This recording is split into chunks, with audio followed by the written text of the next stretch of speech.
దేవుని ఘనమైన నామమునకు స్తోత్రములు.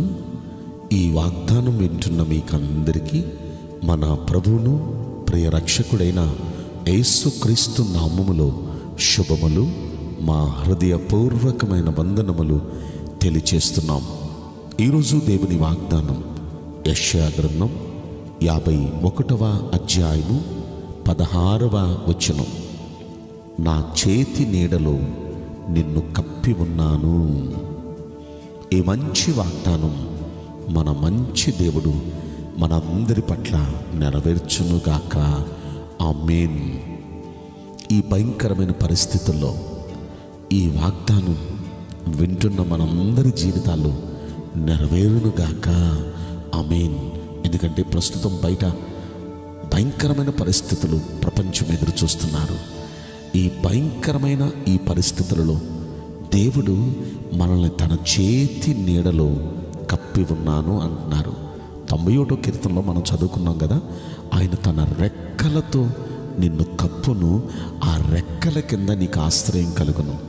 నిజంగా ఆ కోడి తన పిల్లలను రెక్కల కింద ఎలా కప్పి శత్రు బారి పడకుండా కాపాడుతుందో, శత్రువైన ఈ బలహీనతలు, శత్రువైన అపవాది బారిని మనం పడకుండా, శత్రువైన ఈ సమస్యల బారి మనం పడకుండా మనల్ని తన రెక్కలతో కప్పబోతున్నాడు. ఆయన చేతి నీడలో మనల్ని కప్పబోతున్నాడు. ధైర్యంగా ఉండండి ప్రియ దైవ జనాంగమా.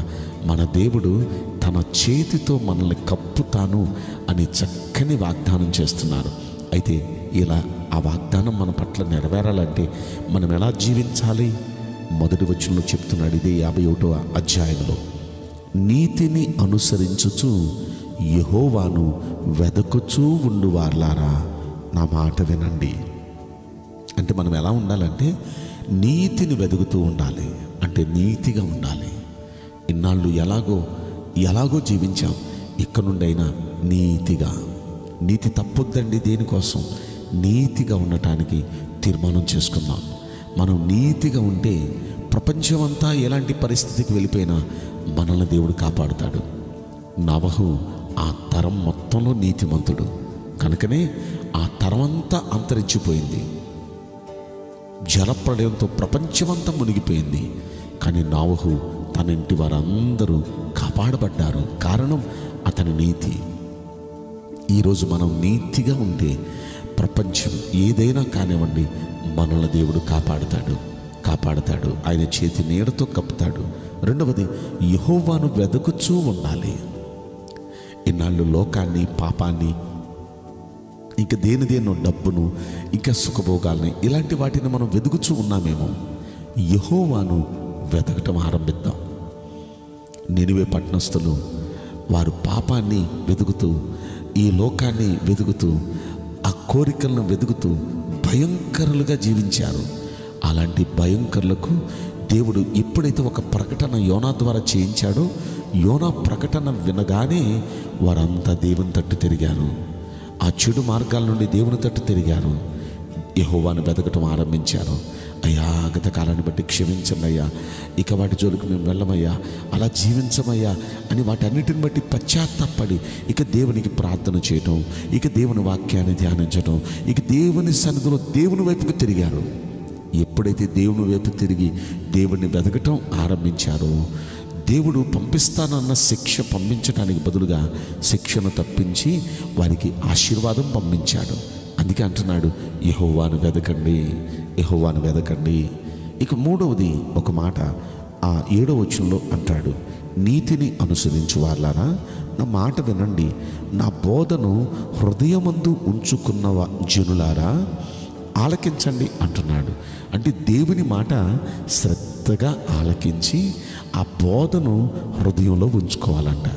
దేవుని మాటలు శ్రద్ధగా ఆలకించాలి. ఆ ఆలకించిన మాటలు హృదయంలో దాచుకోవాలి, హృదయంలో ఉంచుకోవాలి. ఈనాడు చాలామంది వాక్యాన్ని వింటున్నారు, కానీ ఆ వాక్యం గుర్తుండటం లేదు. ఏం చెప్పారు అంటే ఏదో చెప్పారు, భలే చెప్పారు, చక్కగా చెప్పారు అంటున్నారు, కానీ ఆ వాక్యాన్ని వారు హృదయంలో లేదు వాళ్ళకి. ఎందుకంటే ఏదో వింటున్నారు, ఏదో వెళ్ళిపోతున్నారు. అలా కాదు, దేవుని వాక్యాన్ని హృదయంలో దాచుకోవాలి. హృదయంలో దాచుకుంటే ఆ వాక్యాన్ని అనుసరించి నడవగలుగుతాం మనం. కనుక హృదయంలో దాచుకోవాలి. ఈ 3 పనులు మనం చేస్తే దేవుడు తన చేతి నీడలో మనల్ని కప్పుతాడు. మొదటి పని, నీతిని అనుసరిస్తూ నీతిమంతులుగా జీవించాలి. రెండో పని, యెహోవాను వెతకాలి. ఎన్నాళ్ళు లోకాన్ని, లోకంలో ఉన్న పాపాన్ని, లోకంలో ఉన్న వాటిని మనం వెతికామేమో, యేసయ్యనే వెతకాలి. ఆయన్ని మనం సేవించాలి, నమ్మకంగా ఆయన వైపు తిరగాలి. మూడవది, ఆ దేవుని మాటలు శ్రద్ధగా వింటూ ఆ మాటలు హృదయంలో దాచుకోవాలి, హృదయంలో ఉంచుకోవాలి. ఈ 3 పనులు మనం చేయగలిగితే ఆయన రోజుస్తున్న వాగ్దానం ఖచ్చితంగా మన పట్ల నెరవేరింది. ఆ వాగ్దానం మరొకసారి గుర్తు చేస్తున్నా, ఆయన చేతి నీడలో మనల్ని కప్పబోతున్నారు ఆయన. కనుక ఈ వాగ్దానం నెరవేరునుగాక, మనందరి వెనుకల్లో నెరవేరునుగాక. ఆమె నేను మీకోసం ప్రార్థన చేయబోతున్నాను. పరిశుద్ధుడా, ప్రేమగల యేసు రాజా, మీ పరిశుద్ధ బంగారు పవిత్రమైన నామమునకు నిండు మనసుతో కోట్ల కొలదిగా స్తుతులు, స్తోత్రములు, వందనాలు చెల్లిస్తున్నాం. ఈ వాగ్దానం వింటున్న ప్రియుల జీవితంలో దయచేసి ఈ వాగ్దానం నెరవేర్చి కృప చూపించండి ప్రభువా. మీరు అన్నట్లుగా ఈ భయంకరమైన పరిస్థితుల్లో నీ బిడ్డలను మీ చేతి నీడలో దయచేసి కప్పి, ఏ విధమైన వైరస్ వీరి మీదకి రాకుండా, ఏ విధమైన కీడు వీరికి కానీ వీరి కుటుంబానికి జరగకుండా, ప్రతి విధమైన కీడు నుండి, ప్రతి దుష్టుని ప్రయత్నాల నుండి మీ బిడ్డల్ని కాపాడి మీ కృపలో భద్రపరచమని ఈ కొద్ది మనవులు నజరుడైన యేసుక్రీస్తు ప్రశస్తమైన నామములో మిక్కిలి వినయముతో ప్రార్థించి బ్రతిమలాడి వేడుకుంటున్నాం ప్రియ పరలోకపు తండ్రి. ఆమేన్. May God bless you all. Thank you.